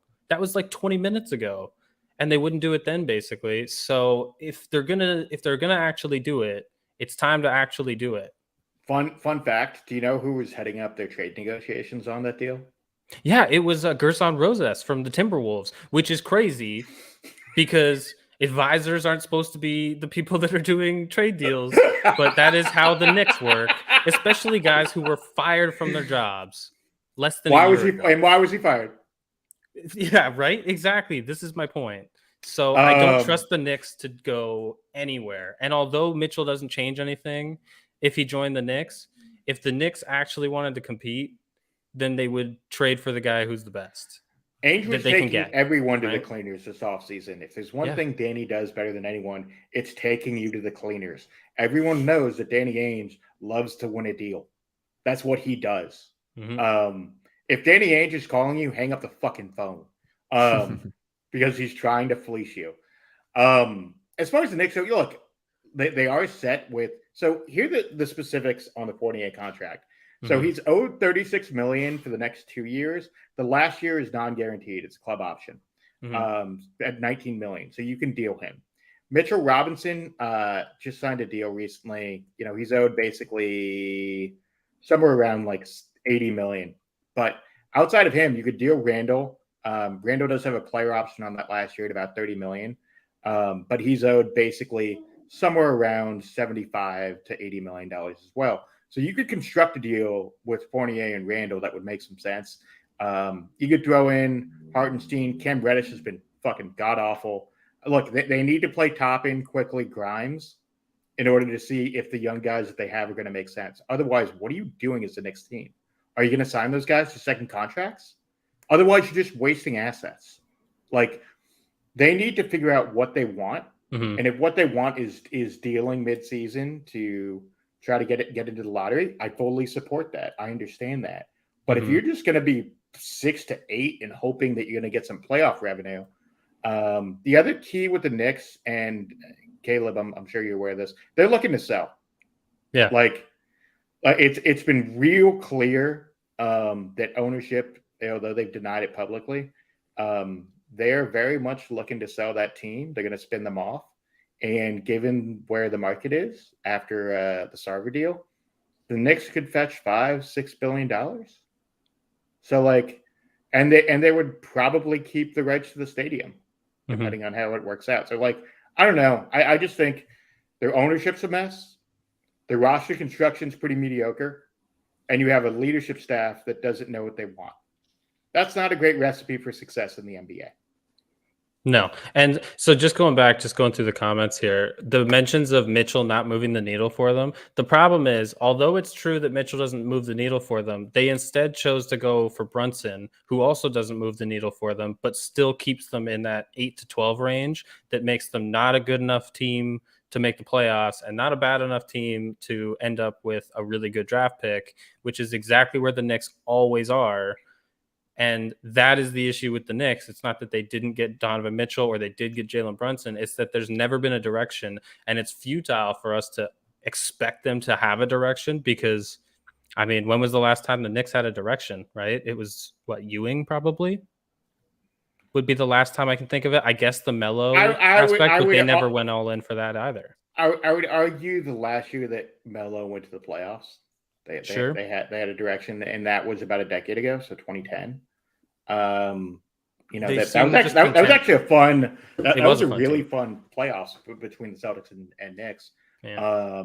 Melo got kicked out of I think it was Game 3 for I'm trying to remember who ended up getting a tee on. Anyway, it doesn't really matter. Point is that the Knicks are trash. Their organization's garbage, and their ownership can fuck off.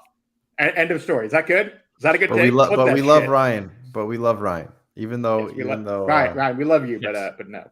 Your team's trash. I think what it is at the end of the day is that this is a group in this podcast right now chatting that all value stability and an intellectual front office that chooses a direction and doesn't have infighting constantly and doesn't hire Gerson Rosas as an analyst to then do their trade deals. Basically, like that doesn't sound like a crazy thing. Yeah, I get that. I hope they win 42 just for you, Ryan, yes. Because you got to hit that bet. I hope you didn't put too much money on it. Is that what their over under was? It can't be, right? It's got to be. No, I've got over unders right in front of it. They are 38.5. Yeah. Can we go back to the Raptors for a moment, just as the Raptors homer of the pod? Yeah, go for it. So I have them 5th. I agree. I think they're a really awesome pick in the East. I temper my expectations now as a fan, mostly because every NBA insider has them as their East sexy pick this year, kind of like how the West, everybody's like, oh, the Nuggets are pretty cool this year. I I have here one of the hot take storylines for the North, at least this year. Gary Trent Jr.'s incoming contract. How does that compare to the Tyler Hero, Anthony Simons, Jordan Poole contract? Because they're all within a year of age of each other. They all made 120, 130, 140 million. Where does Gary Trent Jr.'s extension inevitably come in at? Because the Raptors eventually are going to have to extend Trent. They're going to have to extend Siakam or Van Vliet, and they're going to have to decide on a direction here because the team's going to get expensive. Yeah. So, quick By the note way, on we have a Warriors related watch bomb 4 minutes ago. They agreed to a 4-year, 109 million extension with Andrew Wiggins. Whoa. Wow. So they got both of them. So he's now tied to the Warriors for 5 years, 143 million. What does that mean for Draymond? He's done. He's going to the Hornets. So that's interesting. Cool. That is interesting. Wow. Who would you guys have kept if you had to choose one? Because you're in the inevitability that you were choosing Draymond basically to stay. Would you have chose Poole or Wiggins to stay? Just quick. Poole. Well, if you only could choose one, you got to choose one. I mean, if you don't choose one, Wiggins. But like, you got to go to the All-Star, don't you? You would deal Poole for something at that point. Even though Poole is younger, if you did that, the idea would be we have our young guys. We want to deal Poole for picks or some big man depth, like however you would structure that. Yeah. That said, I want to see the full numbers on that. I'd love to one of the things guaranteed money. Yeah. So one of the things I was about to note on the Hero deal is Hero's deal was 4 for 130. I'm gonna get nerdy for a second. I apologize. Yes, please do. But it's really 4 for 120 because 10 million of that is bullshit guarantees. His guarantees are like, if you win MVP, you get 2.5 million. If you get defensive play, Tyler Hero does not play fucking defense. He ain't winning Defensive Player of the Year. So I know that Poole is being reported at 4 for 140. We'll see. I think it's probably closer to 4 for 125 with 15 million in soft guarantees. Probably, maybe 130. Well, we'll see. As far as Wiggins goes, that is the number makes sense. 4 for 105. Because the 30 million was already guaranteed this year anyway. That's light to me. Like, he took a discount, in my opinion. I think he did. I think he saw the writing on the wall, though, that he can either get one contract that's 4 years, 30 million a year with another rat team again, and go back down the same wormhole he was in before, where he has to take horrible twos 100 times, basically a game, just to be able to stay on the floor with the Hornets or something. Or he could get this contract with the Warriors, get to contend still, get to play with some of the most elite off the ball players, and he gets to guard the best guy every night for a championship contender for $10 million a year less. He has secured the bag already. Minnesota helped him get to financially where he is now. I think it's obviously the smart decision, like basketball wise, to stay with the best team in the league. And yeah, he probably gave up some money to do it, but we know that there's some guys that are willing to give up some money to stay on a team that's elite, right? So here's a fun fact. So not surprising, Woj breaks both stories today with both Poole and Wiggins. Both are rep by CA. So it is not surprising that CA client Woj ends up breaking those deals. Just gonna throw that out there. For those who don't know the Woj stuff, go. There's enough stories out there from Ethan Sherwood-Strauss on Woj's media dealings and how he breaks it. Just go check that out on his Substack. Feel free to subscribe over there. The Wiggins deal, I think, is compelling. I think you're right, ultimately, Caleb, in that he took less money for a much better situation. He probably lost 15, 20 million, I would guess. I'm surprised he didn't wait until the offseason because the CBA is going to be signed shortly. And the TV contracts are coming up in 23. So I'm a little like, and obviously the TV money wouldn't even kick in for another year anyway. But there may be some quirks in the new CBA that maybe the Warriors are a bit more privy to that made them want to make these deals now. Mm-hmm. We don't know. I do know that Joe Lacob has been very, very public in saying he doesn't want to do $400 million in cap in luxury tax charges, which means that Draymond is certainly gone, given the way the salary the tax works under the cap. You're looking at 4 times all of those dollars. Mm-hmm. So do the math yearly on all of those. Right now, I think their tax number was $250 million last year. Yeah. They're going to crush 300 this year without thinking about it as a tax bill. So we'll see. This brings up another it's a lot of question. money. It's a ton of money. And it brings up the question of we know obviously that the CBA discussions have already begun and they've talked about future league rules. Is this could be one of two things here, and that's that Joe Lacob knows that he's already chosen who's going to stay and who's going to go. And in that case, Draymond can book his flight ticket ahead of time to save some money. And B, the alternative is he knows that this luxury tax system is going to have some kind of fluctuation and change. And if that's the case, then he knows that he can sign Draymond at the end of next year and not be worried about losing him in the meantime. It's going to be difficult. I think they've just made a calculated decision that the tax is probably going to change. Yeah. The Warriors have been vocal about wanting it to change. And that's what I'm thinking. Yeah. I think they have enough pull. That said, I think they've made their bed with Dre, and they're fine with him going down to LA and signing with Clutch and LeBron and chilling. I think that's throw up. I think that's just like he's been very clear about how he feels about Bron and how he feels about LA. He's probably more positive publicly on the Lakers than other people. #new media. But like, I just think the Warriors have decided they've made choices. Ultimately in relationships and business, we all make choices. The Warriors have made their bed with Draymond. And now they have an out with the fight video out, and they're just like, we're good. We're signing our 2 guys, and it's not a coincidence that they're doing it now. No. Why?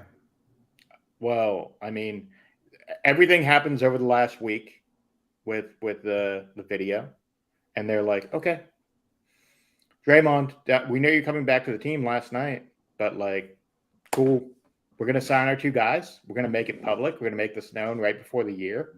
And it immediately raises media questions about whether you're going to sign Draymond. And of course, that's the first question.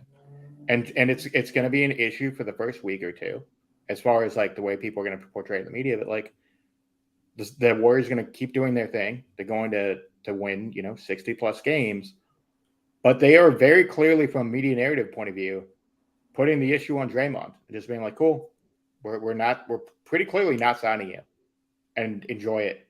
Enjoy what this last dance is going to be, because that's what I think they're doing. Because this next podcast is going to be hilarious. Oh yeah, they chose not to re-sign me. We're gonna keep going, and we'll see what happens in the offseason. It'll be that, because that's the only way you can answer that question in a way that makes sense. Otherwise, like, if you're Dre, what are you gonna say? I'm gonna play like shit this season and tank my team's chances, like. I don't know, man. I just think they're done. Steve Kerr's comments were super eliminating. I don't know if you watched the presser, Tandy, but like, it was weird. He was like, "Has Draymond breached your trust?" And he was like, "No comment."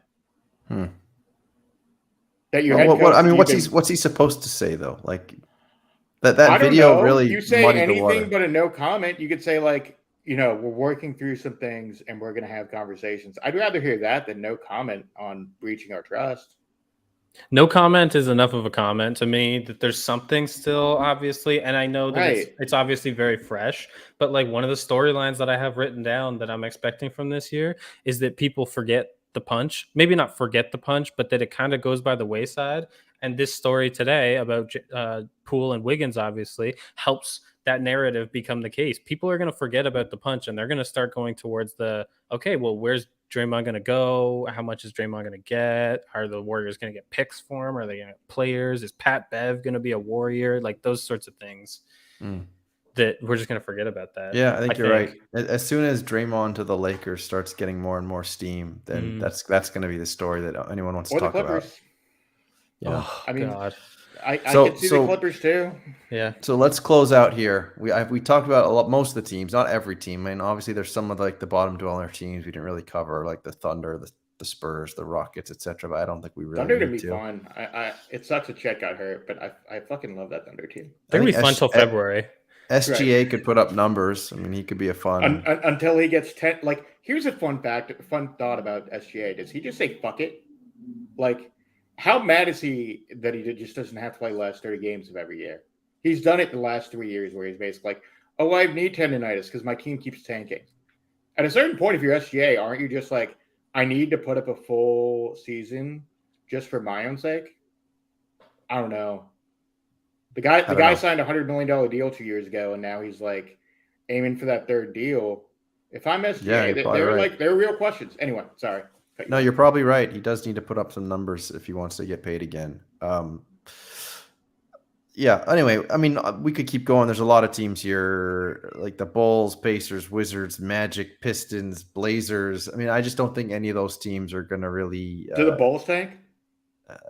They very well could. The Magic have their pick. Oh, that's right. Yeah. Talk about a valuable pick, though. Like, I have the Bulls as my 9th seed in the East right now. The Lonzo, like, not even walking properly things really scares me a lot. I really worry about Vucevic. Just what has happened in the last 2 years has just shown how these slow-moving, flat-footed centers are really, really, really having a tough time staying afloat after 30, basically. I have serious concerns for the Bulls. Like, DeMar DeRozan put up the best possible season he could have last year, and they were like the 7th seed at the end of the year. I think, yeah, and he was like an MVP candidate. He was like 7th in the MVP ballot.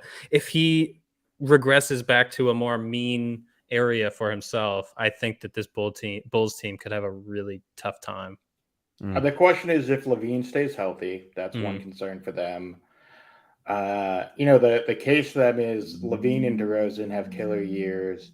Caruso. Caruso plays defense at an elite level like he always does. And Vooch has some kind of a bounce back all-star light level year. I don't love their bench, although I love Ayo. They have good, like, above average bench talent, but just not enough for you to win. Like, let me see what their over-under is real quick, because I have it in front of me. Their over-under is 41.5. Do they win 42 games? I think I have them at 40. I mean, so no, I have them under. It's a weird team. So we'll see. Like, their range could be a team that ends up falling into the lottery, or a team that could finish 6th. I don't know. Patrick Williams is a fun X factor. Williams is great. Yeah. He's a fun X factor. They think he's going to be like a Kawhi Leonard light. Like, that's how good they think this guy is. They think he's a 3, not a 4, too. It's going to be interesting to see what they do, but I don't know. I agree with this. Take care. I think he's going to he played really well last year, too. I think that now that he's going to have Zion as well. I mean, the Pelicans are going to be one of those league pass teams that are going to be really fun to watch, especially if Zion has his legs, and it seems like he does. It'd be really exciting to watch him play again. Did you see the Zion thing yesterday? With the kid from the high school mixtape? Oh, yeah. So good. I saw that. That was awesome. Good. But anyway, so final predictions here. Your finals. So Caleb, your Eastern Conference Finals, Western Conference Finals. You have the Clippers versus the Warriors, and you have the Bucks versus the Sixers. And your finals is the Bucks. Was that it? The Bucks and the Clippers. I have the Bucks and Clippers. Bucks winning. Giannis Finals MVP. You have all thought out. What about you, Weisberg? I'm not that far off. Bucks Clippers finals, Warriors and Clippers in the Western Conference Finals, and then in the East, we're gonna go Bucks Celtics in the conference finals. I think the Celtics end up with 3 seeds. Right? You broke up a little bit. Yeah, Bucks Celtics. Yeah, I think that my Eastern Conference Finals is also the Bucks and the Celtics, and I think that my Western Conference Finals, I think I might go with the Darlings, the Nuggets, and the Warriors, and the Nuggets make it out, and it's going to be the Bucks versus the Nuggets. The Bucks take it. Love it. All right, quickly on the Bucks. We didn't Yeah. really talk about them, and we're going to finish here. Well, I promise. But Yeah. We got to do awards. What are you talking about? we didn't even get to awards. Look, here's a quick consideration thought on the Bucks. What happens if, let's say, Middleton gets hurt again? Well, then they You have don't real make the concerns finals. about. Look, I'm throwing out the negative case for the Bucks for a second. Brook Lopez's age is a real consideration. They're still missing a PJ Tucker type of guy, basically, in my opinion. And I didn't love the offseason signings. Ingles could be good in replacing Grayson Allen, but like, who knows, coming off an ACL tear at like 36, 37. He looked bad before it too. Yeah, he did not look good. Basically, our pick of the Bucks is just saying Giannis is an unstoppable force. Yes, exactly. But I could see a scenario where it just may not be enough. Like me too. I mean, sure. Middleton gets injured again. Then my prediction is completely wrong. And the other consideration is Drew is a year older. I think Drew was good, not great last year. Yeah. And I think he slipped ever so slightly defensively. He's still very, very good, but he's not like all NBA first team defense or even second team necessarily to me. Okay. So we'll see on the Bucks. I have them winning the title, so it is what it is. But I'm just going to present the other side of the case with the Bucks, which is like, if Brook Lopez gets hurt and Middleton's not great, like as far as his ability to stay healthy, like there's some concerns there for sure. Sure. Get threat out there. That's fair. Well, yeah, it's true. We could now talk about Coach of the Year and MVP and Sixth Man, and we did talk about MVP a bit, at least. Well, we did talk about MVP, so I think that's fair. But Coach of the Year, think, Doc Rivers. Now I'm playing. We can rapid fire it. I have them all written down. All right. Well, since you have them written down, Caleb, go ahead. Give me your awards. All right. So MVP, I got Embiid with a hot take for that one. Could be Booker at plus 3,000 right now. Ooh, that's a nice one. If the Suns turn out good and Chris Paul's old, we'll see. Rookie of the Year, I have Ben Mathurin winning at plus 550. Wow. I like the Mathurin pick, but that's bold over Banchero. He is so good. I just think Banchero with the front court, they have Franz and they have Wendell Carter and they have Mo Bamba and Jonathan Isaac eventually will play basketball again. In theory, if he's not too busy fucking going on Fox News every other weekend. Got to write another book. Yeah, got to write another book. Got to make that money if you're not going to make NBA money. Keep going, Caleb. My hot take Rookie of the Year, Jaden Hardy at plus 4,500. He's going to get real minutes for the Mavericks, who could be a playoff team. Defensive Player of the Year, Adebayo. And then my hot take being Mobley at plus 1,600. Young, but he's the best player on a playoff team, and he's going to play great defense. Most improved, I have Halliburton. I think he's going to average 20 and 10 this year on a really, really horrifically bad Pacer team. But I think the people also shouldn't sleep on Colin Sexton here. After missing an entire year, he's going to get an insane amount of minutes for that crappy Utah team, and he's going to have efficient 24 points this year probably. Sixth Man of the Year, Poole, and Powell was my other pick, my kind of hot take one there if he ends up being the sixth man off the bench for them. Coach of the Year, Mike Malone, I have actually, with the Nuggets getting all their guys back, and I had the Nuggets third in the West. So if that happens, I think Mike Malone might win Coach of the Year, and Willie Green was my flyer for Coach of the Year there. And the scoring title, I had Embiid winning the scoring title and Morant as my second option. I think Morant won the scoring title. I think he does. Yeah, I think it's close. I could definitely see that, especially given Jaren Jackson Jr. being hurt. So MVP, Giannis. Mm-hmm. I do think Bam wins DPOY. I'm fine with that. Coach of the Year, Ty Lue. I think Ty Lue ends up getting Coach of the Year because let's say the Clippers get the 1 seed, and given that their guys are going to be healthy, there's going to be a narrative want to put someone like Ty Lue either first or second. As far as sixth man of the year, I'm going to go a little off the board and go Christian Wood. And the reason for the Wood thing is he's going to get a ton of minutes. He's going to play in crunch time. The other take, this is a bit more homerish, but I think Malcolm Brogdon's probably going to get a ton of minutes and is going to play phenomenal for the Celtics. If you want to go off the board on Sixth Man of the Year, think of it this way. Montrezl Harrell. He's going to get a ton of minutes for the Sixers. The Sixers are going to be awesome. And he's probably going to be their 6th, 7th guy.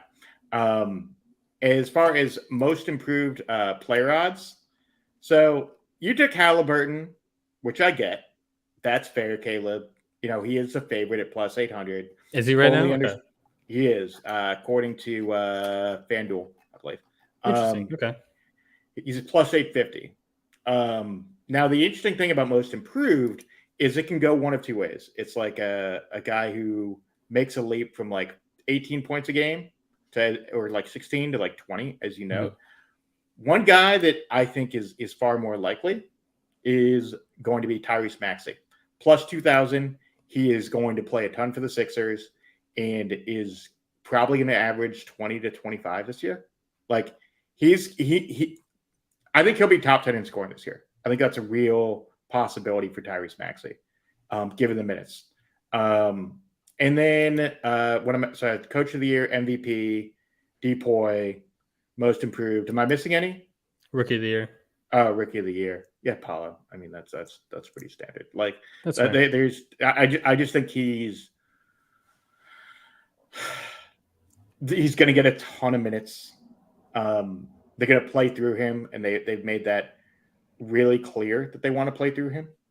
By the way, Stan, I could see him being easily an all-star potentially, like in the East, depending on what happens. I know the East has like a ton of guards, but if the Sixers are the 1 seed by the all-star break, Maxey will definitely get consideration either through the coaches or potentially even through voting, though I don't think we'll get it through voting. That's pretty much it. So I think we've run through all of the major awards. Although on Rookie of the Year, I do like the Mathurin one.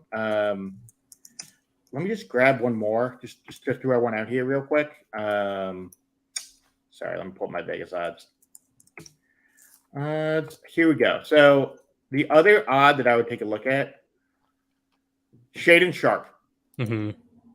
He is going to play quite a bit. I know he's the mystery man in terms of the way the draft worked out this year, and people have a lot of questions, considerations on Shaedon. But if he lives up to that potential, man, I know he didn't play a ton last year, but Shaedon Sharpe's going to be fucking good in the NBA. I don't know if he wins Rookie of the Year, but at plus 2,000, that's not bad. Yes, not horrible odds at all. Not horrible odds. And that's kind of why I went with Hardy, to be honest, too, because we know historically that guards, when they win Rookie of the Year, usually it's not on passing prowess, it's on scoring prowess, especially in the paint, a la, the Ja Morant take, basically. Hardy, for example, at 4,500 is going to play minutes for the Mavericks, I think. And so is Shaedon Sharpe. The thing with Shaedon Sharpe, I guess, question mark wise, would be, is he the 4th guard for the Blazers? Yeah. Because there's Josh Hart, Anthony Simons, and Dame. I think Hart gets traded by midseason. I think they should. I love Josh Hart, but like he just doesn't fit with the profile of what they're trying to build there. I know they're trying to win now, but like we didn't even touch on the Blazers, but that team is a mess roster-wise. Anyway, sorry, Teddy. I know you're trying to get out. No, it's good. I appreciate it. You guys clearly have a lot of knowledge in terms of these rookies, in terms of what you guys think is going to happen over this season. So I look forward to seeing what other content you guys put out there. Yeah, like Caleb, I didn't know you were doing this draft analysis. I definitely look forward to seeing you talk about the rookies and about next year's rookies, etc. Yeah, we didn't even talk about stuff like that, about Wembanyama, and that's gonna be interesting to talk over the season and how that affects all the teams. And I didn't even shill Sorare. So I'll talk about Sorare over the next week. And if you haven't signed up, I'm sure we all have referral codes, but I'll put that in the chat. I have no comment on Sorare right now. I mean, I'll put nothing, not a lick. But we'll talk about that over time, because that's interesting for other reasons. Obviously, that's not interesting in terms of what's happening in the NBA, but it's interesting in terms of us as basketball, NFT, digital folks here. They're a different product ultimately. I agree. They are. The one thing before we close out, the one thing I want to say about Sorare, just as a broad-based product to pimp Tandy's adoption here in terms of generating new users. Sorare is going to be awesome. Like, I don't know if you guys have used the product. I think their interface is good. It's not great personally. It's not like opening up a pack isn't as clean as it is on Top Shot. But it's also completely different. It's a completely different product, and it works completely differently in terms of acquiring new cards. Well, what's and cool, they do I call think, them cards. what's cool, I think, about Sorare, and the reason why I feel so different from NBA Top Shot is that it's very clearly knows what it is. It's a fantasy game. It has different tiers, so depending on how much money you want to like play with, you can do the free or nearly free version, or if you want a chance to play with the big boys, you can go a few levels at a time. So it's basically like weekly fantasy, and depending how much money you want to play with, or if you want to play for free, you can do that. And it doesn't feel like a collectible whatsoever, honestly. It just feels like fantasy basketball, weekly fantasy, with this fun aspect of the packs are only with the free stuff where you get to rip the packs and get your free players. Otherwise, you actually have to go and buy and sell via other managers or win or auctions, or like you're saying, win in the challenges or their the competitions, I believe they're called. If you win some of their fantasy tournaments, you get access to winning higher level cards. Correct. So it's a little bit of a different platform that way. It is more pay to earn. Then it's close to the like DraftKings Rainmakers as a fantasy product for those kind of in the Rainmaker streets than it is NBA Top Shot.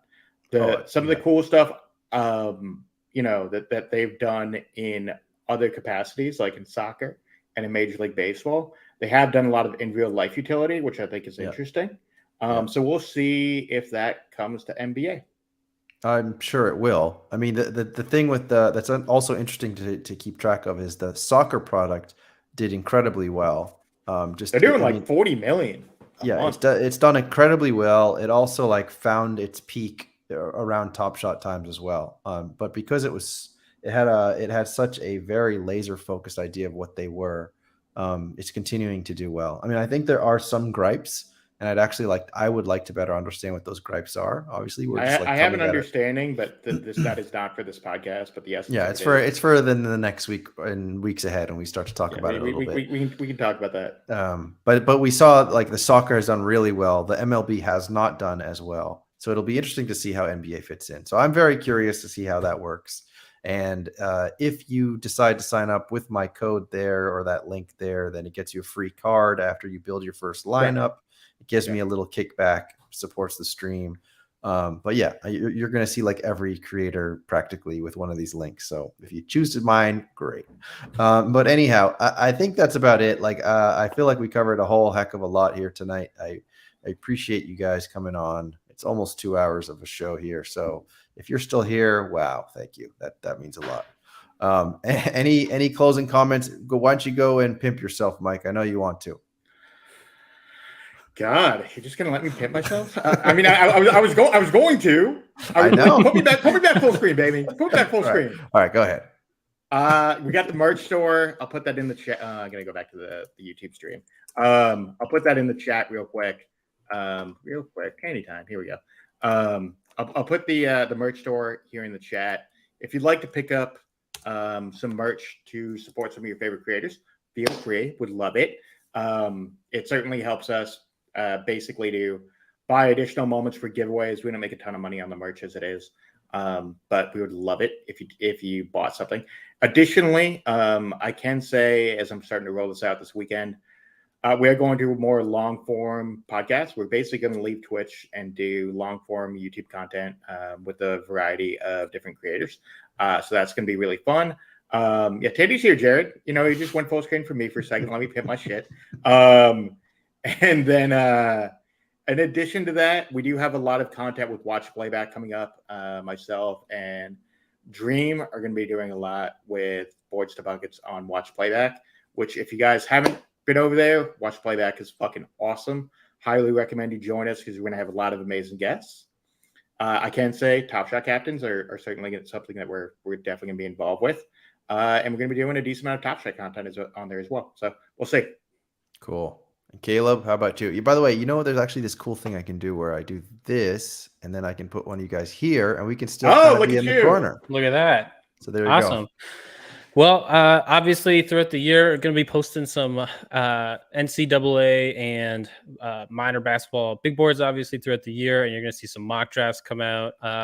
You can check out the lowest ask for some of our older content. We're currently pivoting what we're doing with the lowest ask to try to have it as more of a community-centric, long-form written and video podcast sort of strategy, but it's still kind of being worked out at the moment. So you can find older stuff there, talking about NBA Top Shot, NFL All Day from back in the day if you want to check out an archive. But just follow me at Caleb on the Block on Twitter. I'll be posting a whole bunch of minor hoop stuff, NBA stuff, obviously. And I'm super excited to talk, NFL All Day, NBA Top Shot. I'll probably be on Sorare as well. And I'm a bit of a degenerate, so I do spend a little bit of money gambling sometimes. So I might be angry on Twitter about that at some point. So check me out there. Well, Caleb, hold that thought. I mean, there's a chance I might have a sports betting sponsor for a couple of my streams. So, is that I've heard right? about this. Never heard about this. I've heard this. Dude, I told Weisberg in the DMs, but it's still being worked out. But who knows? Maybe if you want to be a DGen, you could just come on for the DGen period and give us your DGen pick. So we'll see. We'll see. I'll have to pop in sometime. Yeah. All right. Well, DGens or not, appreciate you guys being here. Appreciate all my DGens in the chat. And we will talk with you next week. Maybe it'll be on Sunday again. I'm not quite sure yet. We'll see. Some people don't like Saturday. Some people don't like Sunday. Maybe people just upset no matter what you do. But we will talk, and look forward to Monday's roadmap and look forward to the beginning of the NBA season. So until the next time, for Caleb, for Mike, this has been Tandy Time, and thank you for joining me. Take care.